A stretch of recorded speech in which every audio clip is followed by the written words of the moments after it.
আসসালামু আলাইকুম, স্বাগত জানাচ্ছি আরটিভির দুপুরের সংবাদে। আপনাদের সঙ্গে আছি আমি মাহবুবা জারিন ডায়না। সব মামলা নিষ্পত্তি হলেই বিএনপির ভারপ্রাপ্ত চেয়ারম্যান তারেক রহমান দেশে ফিরবে বলে জানালেন বিএনপির মহাসচিব মির্জা ফখরুল ইসলাম আলমগীর। লন্ডন সফর শেষে দুপুরে শাহজালাল আন্তর্জাতিক বিমানবন্দরে এসে সাংবাদিকদের একথা বলেন তিনি।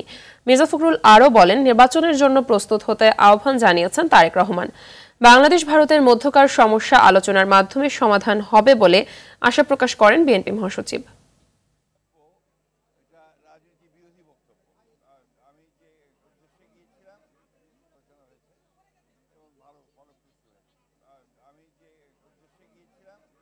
ওনার যখন সুযোগ হবে, অর্থাৎ আপনার মামলা মোকদ্দমাগুলো শেষ হয়ে চলে আসবে, এই বিজয়কে ফলপ্রসূ করতে হলে অবশ্যই সবাইকে ধৈর্য ধরে কাজ করতে হবে এবং গণতন্ত্রকে প্রতিষ্ঠা করতে হবে এবং গণতন্ত্রের যেটা প্রথম পদক্ষেপ ফটক, সেই ফটকে যে নির্বাচনের জন্য সবাইকে প্রস্তুতি নিতে হবে। প্রতিবেশী কোনো দেশ যদি বাংলাদেশ দখলের পরিকল্পনা করে তাহলে তারা বোকার স্বর্গে বসবাস করছে বলে মন্তব্য করেছেন মেজর হাফিজউদ্দিন আহমেদ বীর বিক্রম। দুপুরে পতিত স্বৈরাচারের পৃষ্ঠপোষক ভারত সরকার ও তাদের গণমাধ্যমের মিথ্যাচারের প্রতিবাদে আলোচনা সভায় এ মন্তব্য করেন তিনি। ভারতের যে কোনো ষড়যন্ত্র রুখে দিতে সেনাবাহিনীকে প্রস্তুত থাকতে বলেন মেজর হাফিজ। তিনি জানান, প্রয়োজনে পরিস্থিতি অনুযায়ী আরেকটি যুদ্ধের জন্য বাংলাদেশ প্রস্তুত রয়েছে। পরাজয় ছিল অবশ্যম্ভাবী। পাকিস্তানি মেজরের সামনে উপস্থিত করা হলো, বাহিনী পর্যন্ত পালিয়ে গিয়েছিল। এই দৃশ্য দেখার পর তারা কিভাবে কল্পনা করে, কিভাবে হিসাব করে বাংলাদেশ দখল করতে কতদিন লাগবে। প্রবলেম হলো যে ভারত, তাদের মনটা অত্যন্ত ক্ষুদ্র। প্রত্যেকটি প্রতিবেশী রাষ্ট্রকে তারা বিষিয়ে তুলেছে। প্রত্যেকটি প্রতিবেশী রাষ্ট্র আজ তাদের বিরুদ্ধে। সবচেয়ে বড় হিন্দু রাষ্ট্র নেপাল, তারা পর্যন্ত এদের বিরুদ্ধে। কারণ তারা এই যে দাদাগিরি করে, প্রতিবেশীকে দাবিয়ে রাখতে চায়, এটি একবিংশ শতাব্দী মানুষ তো গ্রহণ করবে না। বাংলাদেশ তো মোটেই না যারা যুদ্ধ করে স্বাধীন হয়েছে। র্যাবের বিরুদ্ধে গুম খুনের অভিযোগ স্বীকার করে ভুক্তভোগী পরিবার ও দেশবাসীর কাছে ক্ষমা চাইলেন সংস্থার মহাপরিচালক AKM শহীদুর রহমান। র্যাবের আয়নাঘর ছিল বলেও স্বীকার করেন তিনি। র্যাব বিলুপ্তির বিষয়ে সরকারের সিদ্ধান্তই চূড়ান্ত বলে মন্তব্য করেন ডিজি। সকালে কারওয়ানবাজারে র্যাব মিডিয়া সেন্টারে সমসাময়িক বিষয় নিয়ে মতবিনিময়ে এসব কথা বলেন র্যাবের মহাপরিচালক। সাদিয়া কানিজার রিপোর্টে বিস্তারিত। মানবাধিকার লঙ্ঘন ও বিচার বহির্ভূত হত্যাকাণ্ডের অভিযোগ তুলে পুলিশ সংস্কার কমিশনের কাছে র্যাব বিলুপ্তির সুপারিশ করে বিএনপি। এমন আলোচনার মাঝেই সংবাদ সম্মেলনে আসেন সংস্থার মহাপরিচালক AKM শহীদুর রহমান। এক ধরনের বিদ্রোহের মনোভাব পোষণ করে গুম খুনের অভিযোগ স্বীকার করে সুষ্ঠু তদন্ত ও বিচারের মাধ্যমে র্যাবের দায়মুক্তি সম্ভব বলে মনে করেন মহাপরিচালক। অনুসন্ধানের মাধ্যমে প্রকৃত সত্য বের হয়ে আসবে এবং এর প্রেক্ষিতে পরবর্তী ব্যবস্থাগুলি গ্রহণ করা হবে। আর র্যাব বিলুপ্তির বিষয়ে আমি র্যাবে কর্মরত আছি। আমরা যতদিন দায়িত্ব পালন করব, র্যাবের আমাদের যে দায়িত্ব, সেই দায়িত্ব আমরা নিষ্ঠার সঙ্গে আন্তরিকতার সঙ্গে পালন করব এবং এই ব্যাপারে সরকার যে সিদ্ধান্ত গ্রহণ করবে সেটাই শিরোধার্য। সরকারের সিদ্ধান্তের অপেক্ষায় আমরা থাকব। র্যাবের শতাধিক আয়নাঘর থাকার কথাও স্বীকার করেন শহীদুর রহমান। তিনি বলেন, র্যাবের কেউ আইন হাতে তুলে নিলে ব্যবস্থা নেওয়া হবে। এ পর্যন্ত 58 কর্মকর্তা সহ 4000-এর বেশি র্যাব সদস্যকে শাস্তির আওতায় আনা হয়েছে। আপনার গুমের বিষয়, খুনের বিষয়, আয়নাঘর বিষয়, এটা গুম খুন কমিশন এটা তদন্ত করতেছেন। আমরা তাদেরকে সার্বিকভাবে সেই তদন্তে সহায়তা করছি। 5 আগস্টের পর বিভিন্ন অপরাধের সঙ্গে জড়িত থাকার অভিযোগে র্যাবের 16 সদস্যকে আটক করা হয়েছে বলেও জানান তিনি। আমরা এই পর্যন্ত ভিডিও ফুটেজ দেখে আপনার একজনকে আপনারা দেখেছেন যে 2 হাতে 2টা পিস্তল নিয়ে যে গুলি করতেছিল পাবনায়, তাকে গ্রেপ্তার করেছি। যাত্রাবাড়ি এলাকায় লিটন নামে একজন ছিলেন, তাকেও আমরা গ্রেপ্তার করেছি। আরও যারা আছে তাদেরকে আমরা গ্রেপ্তারের চেষ্টা অব্যাহত রেখেছি। দেশের অস্থিতিশীল পরিস্থিতি মোকাবেলায় র্যাব কাজ করছে বলে জানান মহাপরিচালক। সেই পরিস্থিতি মোকাবেলা করা আমাদের জন্য একটা চ্যালেঞ্জের বিষয় ছিল। সাদিয়া কানিজ, RTV, ঢাকা। ছাত্র জনতার গণ আন্দোলনের মুখে ক্ষমতাচ্যুত হয়ে পালিয়ে যাওয়া সাবেক প্রধানমন্ত্রী শেখ হাসিনার কোনো বক্তব্যকেই ভারত সমর্থন করে না। বৃহস্পতিবার এক প্রতিবেদনে এই তথ্য জানিয়েছে ভারতীয় সংবাদ মাধ্যম দ্য হিন্দু। কংগ্রেস নেতা শশী থারুরের নেতৃত্বে ভারতের পররাষ্ট্র বিষয়ক সংসদীয় স্থায়ী কমিটির ব্রিফিংয়ে বুধবার পররাষ্ট্র সচিব বিক্রম মিশ্রি কথা বলেন। এছাড়া বাংলাদেশের সাথে ভারতের সম্পর্ক কেবল একটি একক রাজনৈতিক দল বা সরকারের মধ্যে সীমাবদ্ধ নয় বলেও জানিয়েছেন বিক্রম মিশ্রি।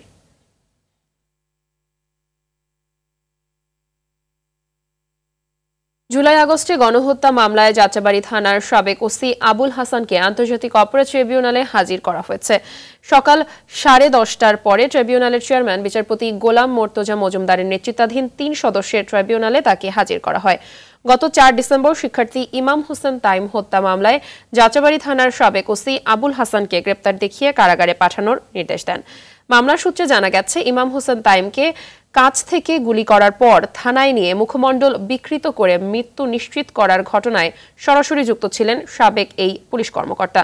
শেখ হাসিনা সরকারের পতনের পর এ ঘটনায় যাত্রাবাড়ী থানায় একটি মামলা দায়ের করা হয়।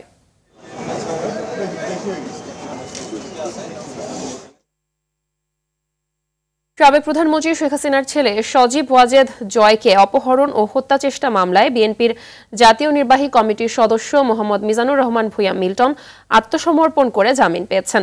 ঢাকার অতিরিক্ত chief metropolitan magistrate Mohammad Mahbubul হকের আদালত শুনানি শেষে তার জামিন মঞ্জুর করেন। আদালতে হাজির হয়ে আইনজীবীর মাধ্যমে আত্মসমর্পণ করে আপিলের শর্তে জামিন আবেদন করেন। শুনানি শেষে আদালত তার জামিন মঞ্জুর করেন। জয়কে অপহরণ এবং হত্যা চেষ্টার মামলায় গত বছরের 17 আগস্ট আদালত মিজানুর রহমান ভূঁইয়া সহ 5 জনকে পৃথক 2 ধারায় 7 বছরের সশ্রম কারাদণ্ড দেন। দণ্ডপ্রাপ্ত অপর আসামিরা হলেন আমার দেশ পত্রিকার সম্পাদক মাহমুদুর রহমান, সাংবাদিক শফিক রেহমান, জাসাস নেতা মোহাম্মদ উল্লাহ ও রিজভি আহমেদ সিজার।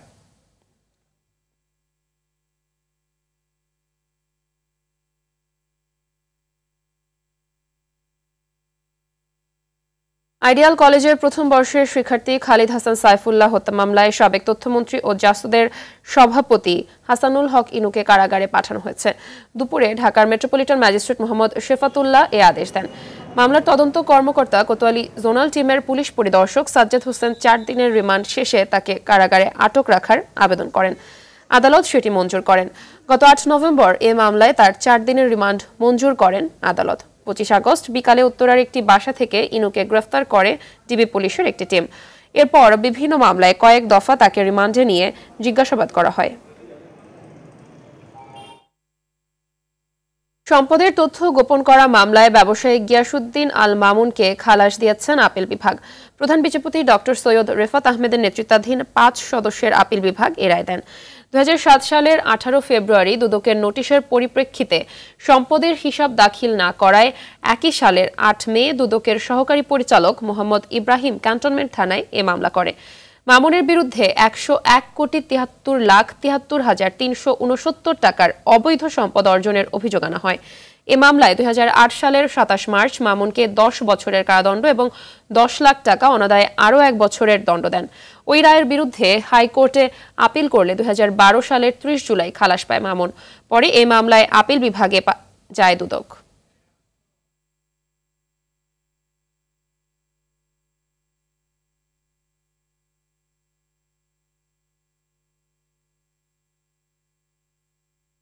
রাষ্ট্রদ্রোহ মামলায় সম্মিলিত সনাতনী জাগরণ জোটের মুখপাত্র চিন্ময় কৃষ্ণ দাসের জামিন শুনানির জন্য আবেদন করেছেন সুপ্রিম কোর্টের আইনজীবী রবীন্দ্র ঘোষ। দুপুরে কারাগারে চিন্ময় কৃষ্ণ ব্রহ্মচারীর সঙ্গে দেখা করার কথা রয়েছে তার।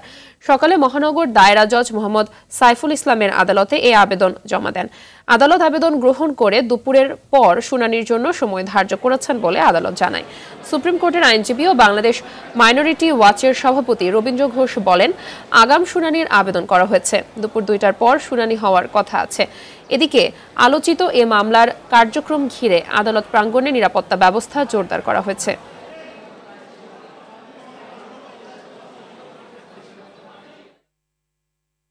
শ্রমিক অসন্তোষের জেরে ফের অশান্ত হয়ে উঠেছে শিল্পাঞ্চল আশুলিয়া। সরকার ঘোষিত বার্ষিক 9% ইনক্রিমেন্ট প্রত্যাহার সহ নতুন আরও কিছু দাবিতে আজও কর্মবিরতি পালন করছে কয়েকটি কারখানার শ্রমিকরা। এমন পরিস্থিতিতে 13টি কারখানা বন্ধ ও 10টি কারখানায় সাধারণ ছুটি ঘোষণা করা হয়েছে। বিষয়টি নিশ্চিত করেছেন আশুলিয়া শিল্পাঞ্চল পুলিশ।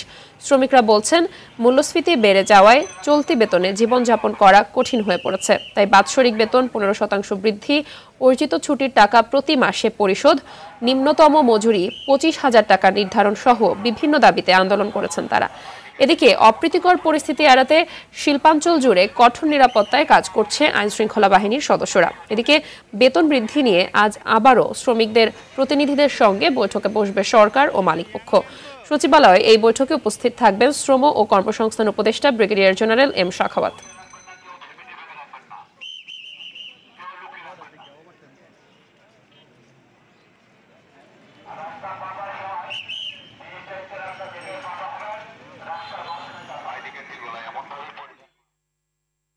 মিয়ানমারের রাখাইন রাজ্যের মংডু দখলে নেয়ার ঘটনা ও তাদের জলসীমায় সকল ধরনের নৌযান চলাচলে নিষেধাজ্ঞা দেওয়ার পর বাংলাদেশ সীমান্তে তৎপরতা বাড়িয়েছে বিজিবি, কোস্টগার্ড সহ উপজেলা প্রশাসন।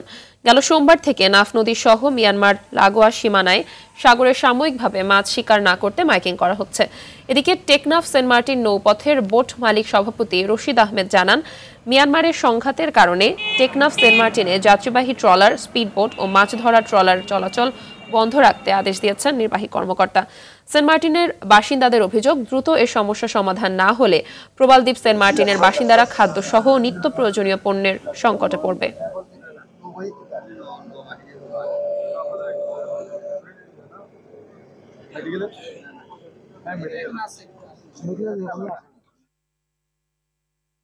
চট্টগ্রাম প্রকৌশল ও প্রযুক্তি বিশ্ববিদ্যালয়ে জুনিয়র শিক্ষার্থীদের র্যাগিং এর দায়ে 11 শিক্ষার্থীকে 6 মাসের জন্য বহিষ্কার করা হয়েছে। বহিষ্কৃতরা সবাই বিশ্ববিদ্যালয়ের 2022-23 শিক্ষাবর্ষের পুরকৌশল বিভাগের শিক্ষার্থী। গতকাল বিশ্ববিদ্যালয়ের স্টুডেন্টস ডিসিপ্লিন কমিটির 278তম সভায় এই সিদ্ধান্ত হয়। পরে বিজ্ঞপ্তির মাধ্যমে জানানো হয়, গত 5 নভেম্বর রাতে 23 ব্যাচের কয়েকজন শিক্ষার্থীকে চুয়েটের প্রধান গেটের বাইরে হেনস্থার অভিযোগে বিশ্ববিদ্যালয়ের পক্ষ থেকে একটি তদন্ত কমিটি গঠন করা হয়। অভিযোগ প্রমাণিত হওয়ায় 11 শিক্ষার্থীকে 6 মাসের জন্য বহিষ্কার করা হয়। বহিষ্কৃতরা আগামী 6 মাস বিশ্ববিদ্যালয়ের কোনো আবাসিক হলে অবস্থান করতে পারবেন না। তবে তারা চাইলে আগামী 15 দিনের মধ্যে একাডেমিক কাউন্সিলের চেয়ারম্যান বরাবর আপিল করতে পারবে।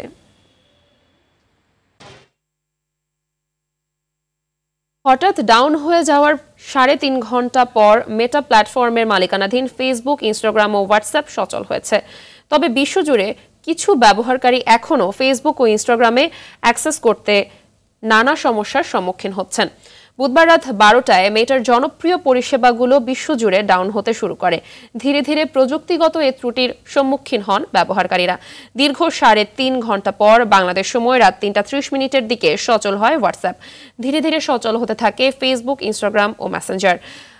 আউটেজ ট্র্যাকিং ওয়েবসাইট downdetector.com বলছে, বিশ্বজুড়ে বড় প্রযুক্তিগত ত্রুটির সম্মুখীন হয়েছে মেটার ব্যবহারকারীরা। ডাউন ডিটেক্টরে ফেসবুক, হোয়াটসঅ্যাপ, মেসেঞ্জার ও ইনস্টাগ্রামের জন্য বড় স্পাইক দেখায়, যার ফলে অনেকেই সমস্যায় পড়েছেন।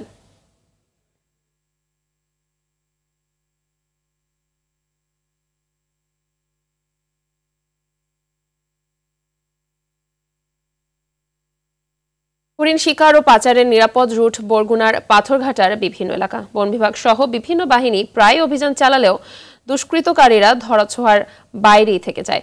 স্থানীয়রা বলছে, বনজ সম্পদ রক্ষায় নিয়োজিতদের অনেকেই এ অপকর্মের সঙ্গে জড়িত। এ সম্পদ রক্ষায় ব্যবস্থা নেওয়ার কথা জানায় স্থানীয় প্রশাসন। বরগুনা থেকে তাওহিদুল ইসলাম শুভর পাঠানো প্রতিবেদন, জানাচ্ছেন রেজওয়ান শরীফ।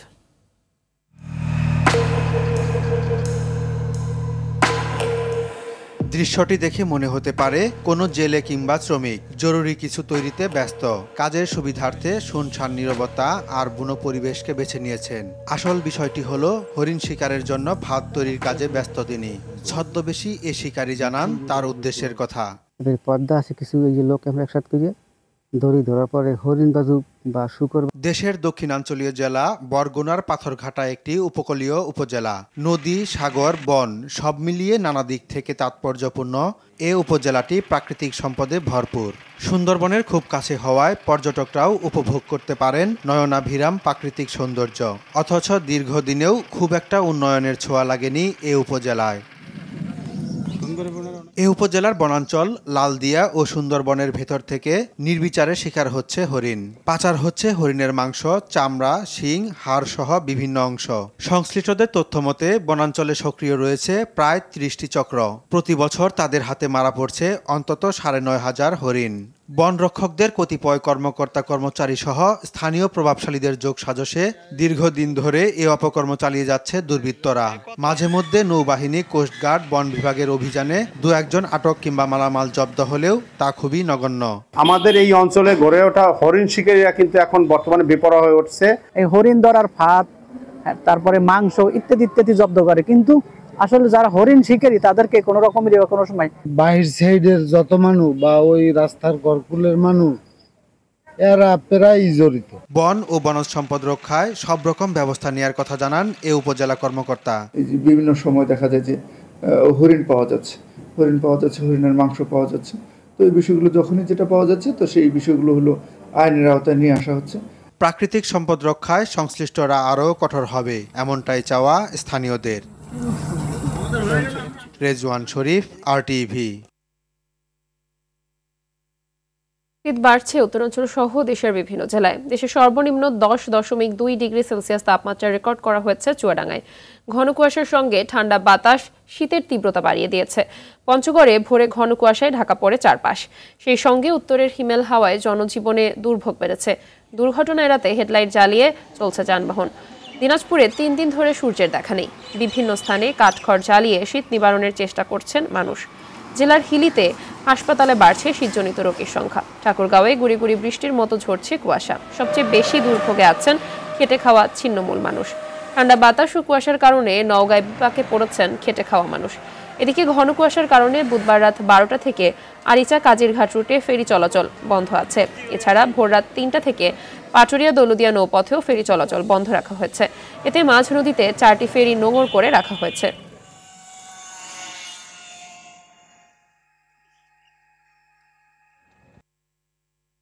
গাজীপুর মহানগরীর চান্দনা চৌরাস্তা এলাকায় পণ্যবাহী ট্রাকের ধাক্কায় অটোরিকশার 4 যাত্রী নিহত হয়েছেন। পুলিশ জানায়, বুধবার রাত 11টার দিকে ঢাকা ময়মনসিংহ মহাসড়কের চান্দনা চৌরাস্তা এলাকায় একটি বেপরোয়া গতির পণ্যবাহী ট্রাক যাত্রীবাহী একটি অটোরিকশাকে পেছন থেকে ধাক্কা দিলে অটোরিকশাটি একটি কাভার্ড ভ্যানের পেছনে লেগে দুমড়ে মুচড়ে যায়। এতে অটোরিকশায় থাকা 4 যাত্রী ঘটনাস্থলেই মারা যায়। এ ঘটনায় আরও 3 জন গুরুতর আহত হয়েছে। তাদের উদ্ধার করে গাজীপুর শহীদ তাজউদ্দিন আহমেদ মেডিকেল কলেজ হাসপাতালে ভর্তি করা হয়েছে। এদিকে ধামরাইয়ে ঢাকা আরিচা মহাসড়কে সেলফি পরিবহন ও সিএনজির মুখোমুখি সংঘর্ষে সিএনজির চালক নিহত ও 8 জন আহত হয়েছেন।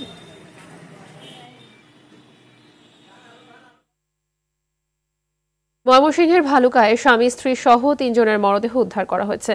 তারা আত্মহত্যা করেছে বলে ধারণা পুলিশের। বুধবার সন্ধ্যায় উপজেলার ডুবালিয়াপাড়া ও কাশর এলাকা থেকে ভালুকা মডেল থানা পুলিশ 3 জনের মরদেহ উদ্ধার করে। নিহতরা হলেন দিনাজপুরের ঘাগড়াগাছি গ্রামের মফিজুর রহমান সাগর ও তার স্ত্রী নেত্রকোনার রেহেনা আক্তার নূপুর। নিহত আরেকজন সোনালী আক্তার, তার বাড়ি কিশোরগঞ্জে। ভালুকা মডেল থানার পরিদর্শক মোহাম্মদ হুমায়ুন কবির জানান, নিহতরা ভাড়া বাসায় থেকে স্থানীয় কারখানায় চাকরি করতেন। বুধবার সন্ধ্যার দিকে কাশর এলাকা থেকে সোনালীর ঝুলন্ত মরদেহ উদ্ধার করা হয়। পরে ডুবালিয়াপাড়া এলাকা থেকে সাগর ও নূপুরেরও ঝুলন্ত মরদেহ উদ্ধার করা হয়। কী কারণে তারা আত্মহত্যা করেছে তা এখনো জানা যায়নি। ন্যাশনাল লাইফ ইন্স্যুরেন্স আন্তর্জাতিক সংবাদ। বিদ্রোহী গোষ্ঠীগুলোর মাত্র 12 দিনের মরুঝড়ে বাশার আল আসাদের পতনের পর সিরিয়ার দক্ষিণাঞ্চলে নিয়ন্ত্রিত অঞ্চল প্রতিষ্ঠার ঘোষণা দিয়ে হামলা জোরদার করেছে ইসরায়েল। সর্বশেষ 48 ঘণ্টায় দেশটির রাজধানী দামেস্ক ছাড়াও হোমস, তারতাস, পালমিরা, লাতাকিয়া, দেইর আজোরের মতো শহরে অন্তত 480টি হামলা চালিয়েছে ইসরায়েলি বাহিনী। এসব হামলার লক্ষ্য ছিল দেশটির যুদ্ধজাহাজ, বিমান ঘাঁটি, সামরিক যান, বিমান বিধ্বংসী অস্ত্র, অস্ত্র উৎপাদন কারখানা, অস্ত্রাগার সহ বিভিন্ন সামরিক স্থাপনা। এদিকে আন্তর্জাতিক সম্প্রদায়ের সহযোগিতায় যে কোনো মূল্যে রাসায়নিক স্থাপনা রক্ষা ও সিরিয়াকে পুনর্গঠন করা হবে বলে জানিয়েছে বিদ্রোহী দলপতি আহমেদ আল শারা। ইসরায়েলের হামলার নিন্দা জানিয়েছে রাশিয়া, তুরস্ক, মিশর, কাতার, সৌদি আরব সহ বিভিন্ন দেশ।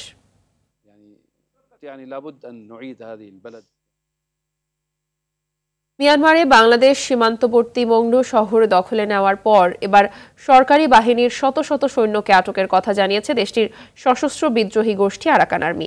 আটককৃতদের মধ্যে মিয়ানমারের সামরিক বাহিনীর ব্রিগেডিয়ার জেনারেল থুরেইন তুনো রয়েছেন বলে জানিয়েছে তারা। এর ফলে বাংলাদেশ মিয়ানমার সীমান্তের বাংলাদেশ মিয়ানমারের 270 কিলোমিটার সীমান্ত আরাকান আর্মির দখলে চলে গেছে।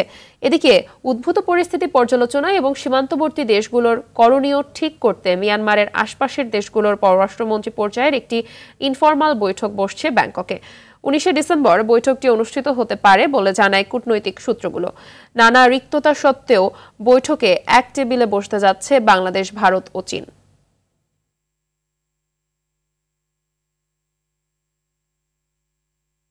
মার্কিন প্রেসিডেন্ট নির্বাচিত ডোনাল্ড ট্রাম্পের অভিষেক অনুষ্ঠানে আমন্ত্রণ পেয়েছেন চীনের প্রেসিডেন্ট শি জিনপিং। তবে তিনি তা গ্রহণ করেছেন কিনা সেটা এখনো স্পষ্ট নয়। ওয়াশিংটনে অবস্থিত চীনা দূতাবাসের পক্ষ থেকে বিষয়ে তাৎক্ষণিক কোনো মন্তব্য পাওয়া যায়নি। 2025 সালের 20 জানুয়ারিতে ট্রাম্প আনুষ্ঠানিকভাবে যুক্তরাষ্ট্রের পরের মেয়াদের জন্য ক্ষমতা গ্রহণ করবেন। ট্রাম্প তার নির্বাচনী প্রচারণায় চীনের ওপর শুল্ক আরোপের বিভিন্ন হুমকি দিয়ে পরিস্থিতি আগেই যথেষ্ট উত্তপ্ত করে রেখেছেন।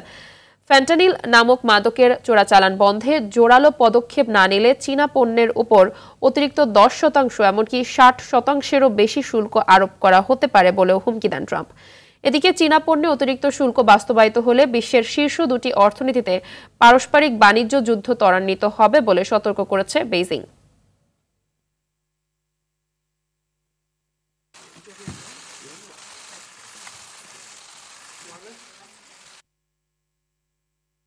আগামী বছরের 20 জানুয়ারি যুক্তরাষ্ট্রের প্রেসিডেন্ট হিসেবে ক্ষমতা গ্রহণ করবেন ডোনাল্ড ট্রাম্প। তার ক্ষমতা গ্রহণের আগেই পদত্যাগ করবেন বলে ঘোষণা দিয়েছেন দেশটির এফবিআই প্রধান ক্রিস্টোফার রে। বৃহস্পতিবার বিবিসির অনলাইন প্রতিবেদনে এই তথ্য জানানো হয়েছে। বুধবার এফবিআই এর অভ্যন্তরীণ এক বৈঠকে রে ঘোষণা দেন যে তিনি পদত্যাগ করার সিদ্ধান্ত নিয়েছেন। এদিকে নবনির্বাচিত প্রেসিডেন্ট ট্রাম্প এরই মধ্যে এফবিআই এর পরবর্তী প্রধান হিসেবে ক্যাশ প্যাটেলের নাম ঘোষণা করেছেন। খেলার খবর। সর্বস্তরের মানুষের জন্য উন্মুক্ত হলো আইসিসি চ্যাম্পিয়ন্স ট্রফি। সমুদ্রনগরী কক্সবাজার ঘুরে ঢাকার বসুন্ধরা শপিং কমপ্লেক্সে বৃহস্পতিবার ট্রফিটি সর্বসাধারণের জন্য উন্মুক্ত রাখা হয়। এ সময় ক্রিকেট ভক্তরা ট্রফির সাথে সেলফি ও ছবি তোলেন।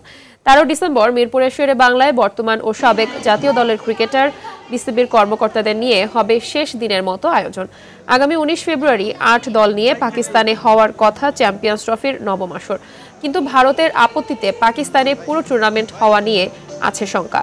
হাইব্রিড মডেলে এই টুর্নামেন্ট হবে কিনা তা নিয়েও কোনো সিদ্ধান্ত দেয়নি বিসিবি। এদিকে এবারের আসরটা বাংলাদেশের জন্য চ্যালেঞ্জিং হলেও ভালো খেলার ব্যাপারে আশাবাদী দেশের ক্রিকেট প্রেমীরা। আমরা দোয়া করি যাতে বাংলাদেশ ভালো কিছু করে। আর ওডিআই তো ওয়েস্ট ইন্ডিজে 2টা হেরে গেল, শেষটা যাতে জিতে ওই কনফিডেন্স নিয়ে চ্যাম্পিয়ন্স ট্রফিতে বাংলাদেশ ভালো কিছু করবে, এটা আমরা আশা করি। 2034 সালের ফিফা বিশ্বকাপ আয়োজন করবে সৌদি আরব। এক ভার্চুয়াল সভায় এমনটি জানিয়েছে ফুটবলের সর্বোচ্চ নিয়ন্ত্রক সংস্থা ফিফা। গেল অক্টোবরে স্বাগতিক হওয়ার লড়াই থেকে সরে দাঁড়ায় অস্ট্রেলিয়া। ফলে আয়োজক হওয়ার পথে মধ্যপ্রাচ্যের দেশটির সম্ভাবনা বেড়ে যায়। এবার সেটি চূড়ান্ত হলো ফিফার সভায়। এদিন ফিফা আরও জানায় 2030 সালের বিশ্বকাপ আয়োজন করবে মরক্কো, স্পেন ও পর্তুগাল মিলে। এছাড়া বিশ্বকাপের শতবর্ষ উপলক্ষে একটি করে ম্যাচ হবে আর্জেন্টিনা, উরুগুয়ে ও প্যারাগুয়েতে। হোয়াইট ওয়াশ এড়ানোর মিশন নিয়ে 3 ম্যাচ ওয়ানডে সিরিজের শেষটিতে আজ ওয়েস্ট ইন্ডিজের মুখোমুখি হবে বাংলাদেশ। সেন্ট কিটসের ওয়ার্নার পার্কে ম্যাচ শুরু সন্ধ্যা 7:30টায়। প্রথম 2 ম্যাচে হার নিয়ে সিরিজ হাতছাড়া করেছে মিরাজের বাহিনী। শেষ ম্যাচে জয় নিয়ে সম্মান রক্ষা করতে চায় টিম টাইগার্স। এদিকে ওয়ানডে সিরিজ নিশ্চিত হওয়ায় ফুরফুরে মেজাজে ওয়েস্ট ইন্ডিজ। সর্বশেষ 2টি ওয়ানডে সিরিজেই বাংলাদেশের কাছে হোয়াইট ওয়াশ হয়েছিল ক্যারিবিয়ানরা। তেতো সেই স্বাদটা এবার বাংলাদেশকে ফিরিয়ে দিতে চায় শাই হোপের বাহিনী। দুপুরের সংবাদ এ পর্যন্ত। জেলা সংবাদ বিকেল 4:45টায় দেখার আমন্ত্রণ রইল। ধন্যবাদ সবাইকে।